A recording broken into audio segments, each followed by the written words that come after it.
I think this will be the single largest consumer category that 3 years from now we look back on and say, holy shit, like where did Wow. this come from? Welcome to Shelf Help. Today we're speaking with, I think, one of the most highly sought after early stage CPG investors in the space today, Nate Cooper, founder and partner at Barrel Ventures, based out of Chicago. Nate invests in everything pre-farm to post-fork, meaning everything from ingredients and packaging all the way down to your traditional consumer-facing brands. So excited to get into it. Yeah, Nate, maybe just first off, for listeners that aren't familiar with you and Ventures, just give us a quick lay of the land in terms of kind of your focus, core thesis of the firm, and maybe just going a little ways back, what led you to focus your career on CPG in the first place? Yeah. So I grew up in the food industry. I am the generation four of entrepreneurs in and around food. My great grandfather, grandfather, and father, all had very successful businesses in and around food. And I always told myself I wouldn't work in this industry, and I've never left it. And so, I was an entrepreneur for the first dozen years of my career. And then with my company, Wise Apple, we got screwed over by a large strategic, um, which is a story for another day. But in hindsight, the best thing that ever happened to me, and kind of became an accidental venture capitalist. The first check I wrote might end up being the best check of my career, which we can get into. Yeah, we'll get into that shortly. And I think one of the reasons, you said sought after, must be sought after by those people who don't know me, because a lot of this is luck. But I think one of the reasons, we've had success here is because I don't have traditional training of, venture capital. I'm an operator at heart, and I like to get my hands dirty, and I don't know any better than to try and add just a massive amount of value through us and our network. And we've been really fortunate to invest in a lot of people who are much smarter than us. Love that. You mentioned the first investment might be your most successful of the career. Got to ask that one out of the gate, as I'm sure, especially people that are familiar with you, that's something that's top of mind for anyone that's listening. So, yeah, you invested in OLIPOP at, I believe, pre-seed that early. What did you see? What gave you that strong of a conviction to write that check that early? Yeah. So I had David Lester over to my house for dinner 7 or 8 years ago at this point, and he walked in, and my wife goes, "Hey, I made chicken," and he goes, "I'm vegan," and she goes, "Well, we're starting off the wrong foot there." Uh, and he brought 3 cans over. I'm not even sure. No, they had logos on them. It was the strawberry vanilla, the cinnamon cola was called then, and the lemon ginger. And my favorite part is he left, and my wife goes, "That was disgusting. Please don't invest." So I get to hold that over her head forever. But I distinctly remember trying the cola and like closing my eyes and feeling like this tastes like a Diet Coke. Right. And so my thesis at the time was, this is 2018, I think.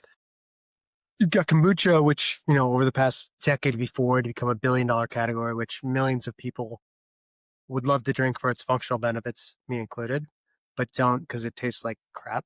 Sorry. And on the other hand, you've got tens, if not hundreds of millions of people who want to stop drinking soda, but can't because it's addictive. There's nothing that really fills that gap, et cetera, et cetera. And this was kind of that in my head was the perfect thing that sort of fit both of those need white spaces. And I sent it to 30 people. I never really written a real check at that point investing, didn't know what I was doing. I was an entrepreneur. And every single one of them said no, uh, except for one friend of mine. And I was like, at that point, I was like, I don't know if I'm going to do this. And thank God I did. And then the rest is history. Even though you had all those no's and you just had that one yes, what was the number one factor you think you just said, you know what, I'm doing this anyway? There was a coolness factor of it. I think for me, at least, when I talk about investing, the tangible products that people can actually touch their hands on and taste and see and feel, it's much more fun to talk about those, even if some of them might not be the biggest or most successful, just because people understand it, right? If you talk about some software thing or some ingredient or packaging, like the average Joe in middle America, is not going to know what that is, right? And then I just had this gut feeling, when you when you look at soda and carbonated soft drink, it's the biggest category in the world that the last real innovation was like Diet Coke, right? Yeah. And it was ripe for something, and we bet on the right horse. Yeah. Seems like we did. You made the right bet. You definitely made the right bet. You were definitely an operator before you launched Barrel. That's how you seem to generally approach the investing side. What would you say early stage CPG investors that don't have any real operating experience often miss in terms of deals they pass on, red flags they miss, those kinds of things? I think, like, operating a CPG company and selling a product to consumers, you learn, to figure out what people's wants and needs are. You need to go in the house, go into their homes and interview them, figure out, what the jobs to be done uh, of your product is. And if you look at, some of the big bets that went wrong in the past decade in this category, I think, the quote unquote fake meat and the lab grown meat thing, I think is one of the big ones. That a lot of these massive, non traditional CPG, legacy venture firms made, and they put hundreds of millions, if not billions of dollars into this category. And I think at the core of that, you had two things. One was the product might not ever be scalable at a price that is, price parity or even near it. And two, which is even the bigger problem, was consumers might not ever accept this, right? And so underwriting for execution is one thing, right? Underwriting for execution and consumer acceptance is another, right? And so having both of those be big question marks, in my, like, which is why we kind of avoided that space. Yeah, that makes a lot of sense. Are there any deals that you think you might have skipped out on if you didn't have that operating experience earlier in your career that you came across? I'm gonna take a flyer on this one anyway. Any deals? If none come to mind, that's all good too. I can None just from the cut. mind. There's probably ones that I passed on, that I shouldn't have. Many. Um, I think one of the things that's been really challenging for me, as an operator without having the venture training, as an operator, you look at things and you're like, okay, what could go wrong? Right? There are, with any business, there's a list of infinity things that could go wrong. And if you look at a venture capital deal from the perspective of what can go wrong, you will find a million reasons why not to do any investment. As a venture capitalist, you have to flip that on its head and say, okay, what if everything goes right? Right? How big could this be? Which is still to this day is very challenging for me because I'm a risk averse person by nature. Right. And, I look at things and I say, okay, what could go wrong when, like, in venture, you have to totally flip that on its head and say, okay, what if everything goes right? How big? Yeah, that totally makes a lot of sense. If you just go look at the average CPG focused LinkedIn Twitter feed these days, at least from my point of view, obviously everyone's feed is different, but it feels like it's kind of a tale of two cities to a certain extent. Meaning, it seems like I see resurgence of exits and big raises happening, whether we're talking about Siete or the other OLIPOP name I won't say. Uh, funds raising at 500 million, but then also a lot of operators somewhat scraping by, struggling to raise. I guess whether you're on the same page here or not, I know this is a broad question, but kind of reflecting on that, how would you describe the state of CPG I today? think the Gruns, the Sietes, the Simple Mills, the Olipops, the Poppies, the RX Bar, they get all the headlines because they're the big exits. There are hundreds of smaller exits that have happened, right? And I think everyone builds to be, those $500 million plus exits when in reality you should be building, like, the vast majority of CPG companies, you should look at a $50 million exit as a home run, right? And if you build for a $500 million exit and you sell the company for $50 million, you look at it as failure, right? But, like, just build a great business and try to operate it efficiently from the start. And, venture capital is a very specific type of medicine, right? That the vast majority of CPG companies probably should not take, right? And once you take it, like, you kind of got this binary outcome in the most cases where it needs to be really big, depending on how much money you raise. But I think founders should sort of figure out how do we optimize for a $50 million exit and make that a home or even smaller, right? And I think everyone has sort of seen these big exits and thinks that's what I need to be successful. And that's not true. Yeah, that's super helpful. I've heard you talk about it a bit. You seeming to be have a lot of excitement around, you might call it the top of the supply chain, infrastructure, ingredients, I don't know, fermentation, some of those things. What are you most excited about right now at this part of the supply chain? And why do you feel like innovation at this part of the supply chain can really create, I think I've heard you say, outsized outcomes? Yeah. So if you let's look at the past 20 years, right? There are ingredients that have come up, that if you look at pre and probiotics, right? Colostrum, collagen, 20, 25 years ago, nobody had any idea what those were, right? Now those are all multi billion dollar categories. And so, we have an investment in a company called Helena, which is using precision fermentation to create lactoferrin. And I sort of look at this as like, imagine if one company owned the IP to pre and probiotics or, collagen or things like that. Like that's what this can be. And so, that's how big I think something like that could be. There's also the opportunity to future proof commodities, right? So before the war in Europe, nobody knew that a massive proportion of wheat came from Ukraine. Mhm.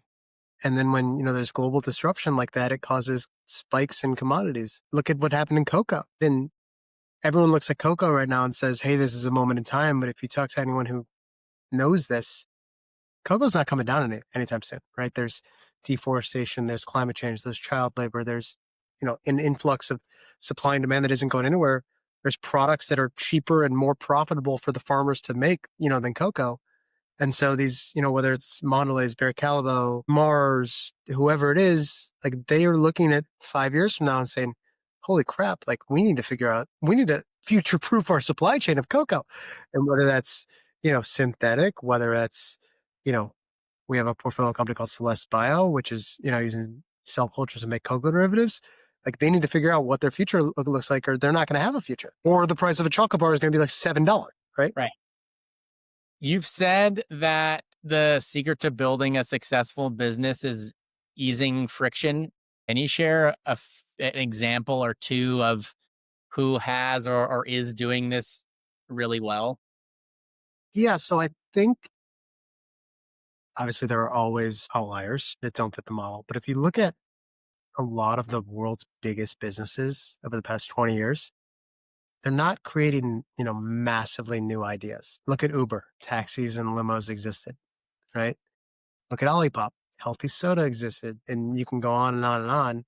What they're doing is like making it easier for you to achieve something that you wanted, right? Uber made it, calling a cab as quickly as, clicking a button, right? Olipop made a better for you soda that didn't taste like crap, right? And there are hundreds, if not thousands of examples where like everyone thinks they need to reinvent the wheel. You don't need to reinvent the wheel. Siete, right? Tortilla chips existed. They just made it better for you. They made it permissible indulgence, right? Or X bar didn't reinvent the protein bars. They marketed it better and made something that had better ingredients, right? And time again, I think the best business ideas are not, because if you change too much or reinvent the wheel, you're trying to change consumer behavior and you're trying to convince consumers need something that they didn't even know existed. If you make a small tweak, and David Lester, one of the co-founders of Olipop, said this very well, and it'll always stick with me. You can change one or two things. You got to keep everything else the same. If you change too many things, you confuse consumers, you scare them away, you're never going to get them. You change one or two things, like you've got a shot at building a really big business. That makes a lot of sense. A few weeks ago, you tweeted about your hate for matcha, really popular category trend at the moment. I am 100% right there with you. I don't understand it. Have you invested or like, would you ever invest in a brand that checks a lot of the boxes, but they're in a category or just the flavor, whatever you personally don't enjoy? I won't say never, because I recognize I'm n equals one. But if I don't like it, I'd say there's a much higher likelihood that I won't invest because then I'm not as excited about it. But I think that's hard as most of what we do is consumer stuff. And I'm inevitably the first one that tries it, but I try to give what I try to a wide variety of people as well because I recognize that I am n equals one. And I do hate matcha, and I've tried a million different kinds. And I've heard you say that the hemp THC beverage category is the biggest opportunity in CPG right now. Why is it the biggest opportunity right now from your point of view? so I'm sure you've seen some of the data. Alcohol, I think something came out last week, lowest recorded consumption, ever. I think between Whoop, Oura Ring, and Apple Watch, I think they inadvertently have actually decimated alcohol. I think GLP-1s have had a bigger effect on alcohol than any other food category. And GLP-1s are actually being studied as a treatment for alcohol addiction, Mhm. addictive behaviors. Yeah. And I'm sure people seen the onslaught of these non-alcoholic beverages like Partake and Athletic and a bunch of others. I think at the core of it is that people still want to feel affected, right? So people are more conscious of what they're putting in their body. They're more conscious of how alcohol makes them feel and the bad things it does to their body, thanks to Whoop, Oura Ring, and Apple Watch and things like that. And with the passing of the Farm Bill, what you have with these hemp THC beverages is something that gives you the benefits of alcohol, the social lubrication, feeling a little buzz, without any of the downside, right? Without the hangover. And I don't know if you've been in a liquor store recently or in a state where it's legal, but and I'm saying this as someone I've never smoked a joint, I've never had a gummy in my life. So the hurdle for me to try this was very, very high. But a month ago, these liquor stores had a shelf of this stuff, at least where I live. Now they have an entire aisle and they said they can't keep it on the shelf. In Minnesota, some stores are saying it's making up 15 to 20% of their liquor store sales. You multiply that across the country, and yes, there is a non zero chance that this gets banned. I would put that at a very, very slim chance. You multiply that, call it 10% of alcohol sales across the country. That's a $50 billion category that didn't exist a few years ago. I am convinced there will be multiple multi-billion-dollar brands in this category. We've made our bet into nowadays, but I will say I've never seen an uptick of a category that's grown this fast. I've never seen the quantity of brands that's gotten to a decent sized scale of $30 million plus this fast. I've never seen retail acceptance come this fast. I've never seen consumer acceptance come this fast. The amount of people who are willing to talk about this and try it in public and I is unlike anything I've ever seen before. Even in cannabis legal states, right? This I think it's because beverage, if you look historically, across millennia, beverage has been the vessel through which consumers get caffeine, alcohol, you name it, vitamins, medicine, right? Yep. Through liquid. And I think it's that there's something more socially acceptable about drinking a beverage than there is about smoking or eating a gummy, and it's more social. And so I truly think that this could be the next absolutely massive consumer category. Yeah. I think this is going to be bigger than anyone imagined. Yeah. It's wild to be a part of. Just Yeah. seeing the numbers and the data, it's really fun and really wild to be a part of. Yeah. I built a brand in the regulated THC space in also one of what has turned out to be one of the most challenging markets in California. So granted, I'm a bit jaded to a certain extent, but how do you account for regulatory and political uncertainty, especially now at a time when things to be shifting pretty quickly in all directions, depending on the state that you're looking at? So first off, it's scary as shit, right? The rules are changing on a daily basis. Every state is different. It's very challenging to keep up with. I will say though that a lot of what we do in venture and we as venture capitalists is binary, right? This is either going to work or it's not. I think I got the feeling with nowadays this brand in this category that if this does stay legal, and there are people, I'd say 99% of people are more experts than I am, again, because wasn't historically a user of this stuff. I have more confidence that this will be a $10 billion category if this does stay legal than anything else I've ever seen. It's just, I don't know if you've been into a liquor store in Minnesota, since you moved there, but just talk to the store owners and they've never seen anything like it. Yeah.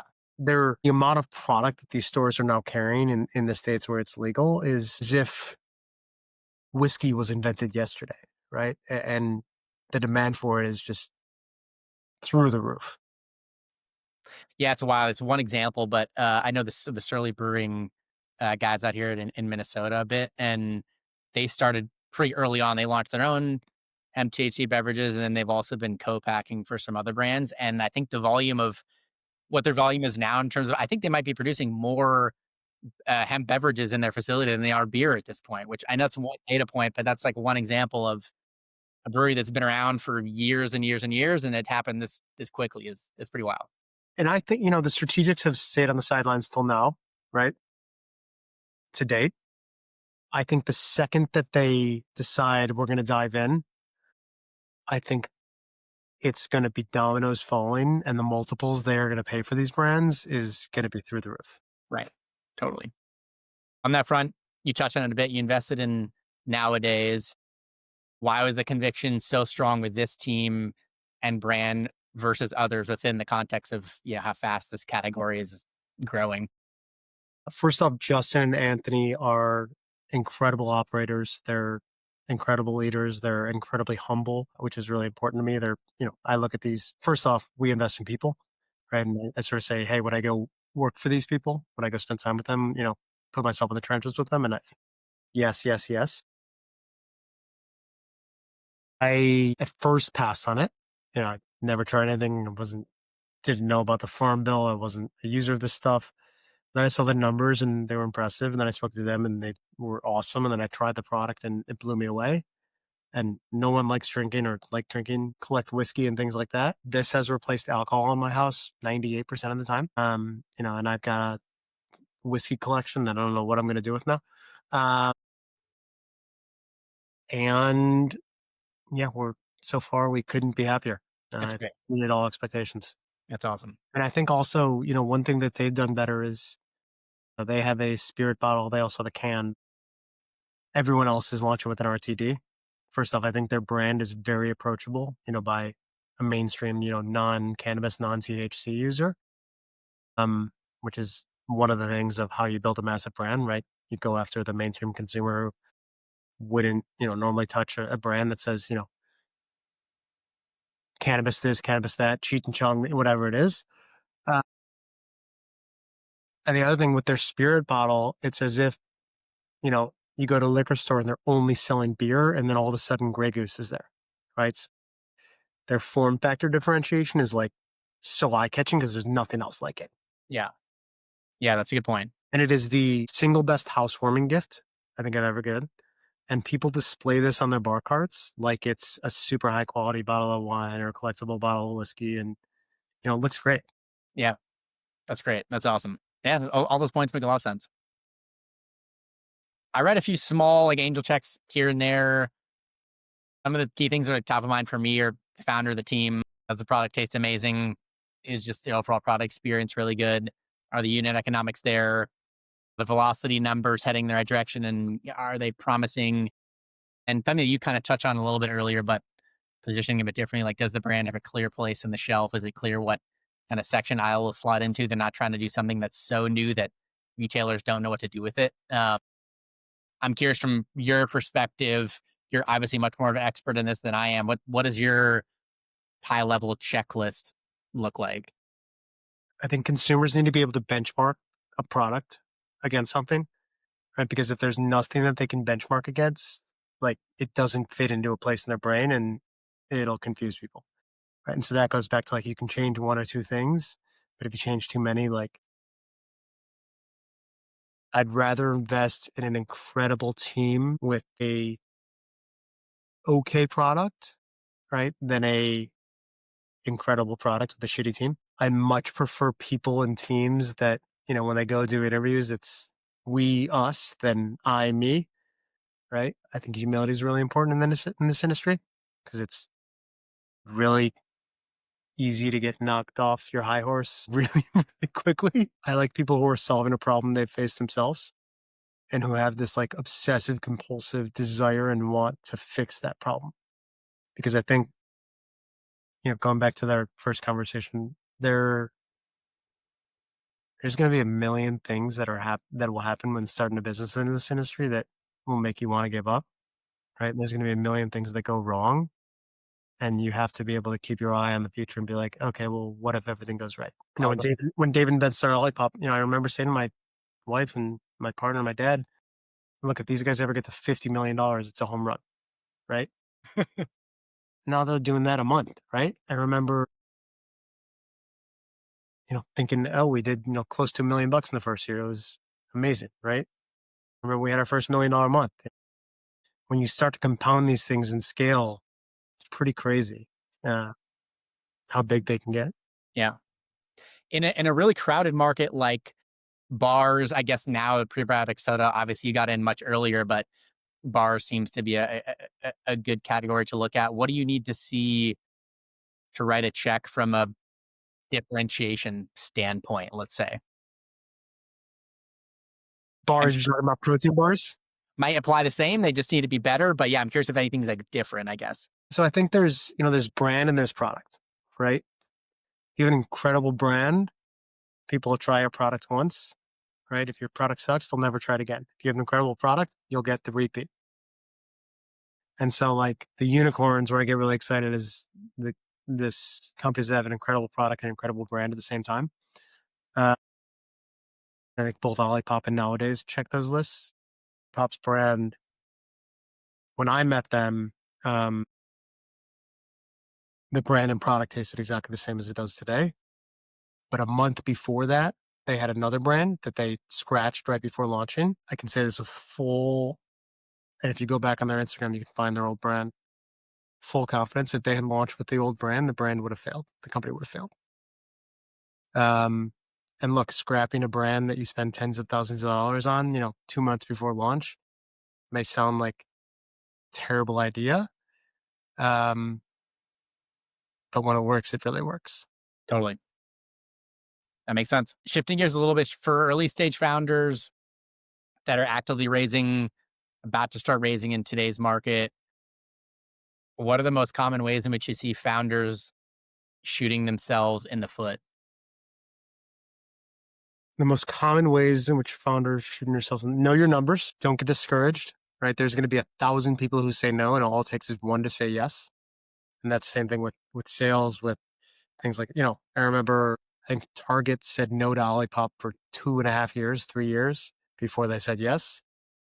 And now Target, the numbers they do there are wild, right? I think storytelling is one of the most important skills that these founders can have, right? So everything you do, whether it's fundraising, whether it's selling, whether it's hiring, like you're telling a story. Everything that you do is telling a story. So know your story inside and out. Yeah.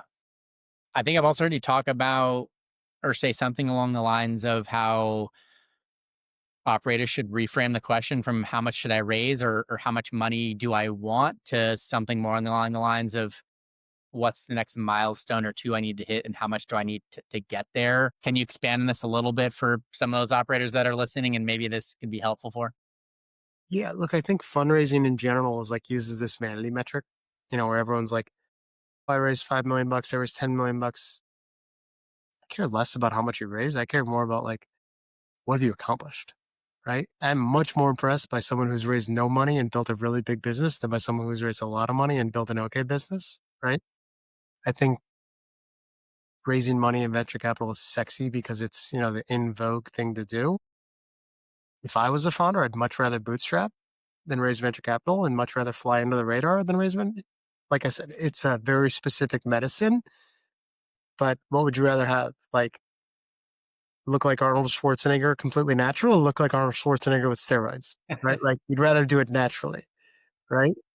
Because then you can tell everyone like, this is all mine, I own it, versus having to give 20, 30, 40, 50% to someone else. Right.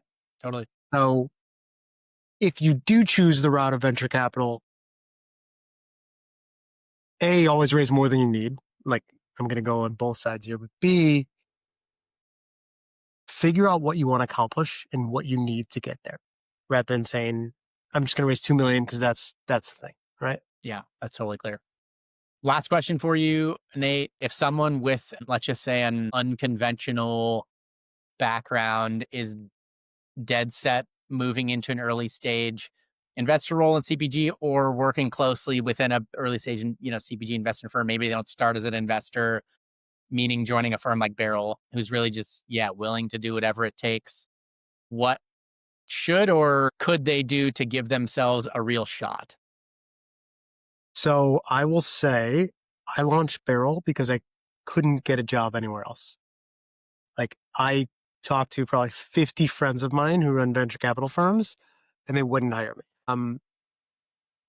I think people look, getting a job in venture is really, really hard these days just because it's a popular thing to do. I think the people who end up getting jobs are the people who like go above and beyond. They're not the people who apply for a job normally. They're the people who like blow someone away with like, here's my thesis, here are the companies I'd invest in, here's the deck. They go above and beyond and they basically hire themselves. You're not the first one I've heard say that. I know we got a hard stop. Appreciate the time. This has been awesome. Yeah, what's the best place for people to follow along with you and everything going on at Barrel? Twitter, LinkedIn, email. I'm an open book. Happy to chat with anyone. Perfect. Awesome, Nate. Appreciate the time. That's the pod.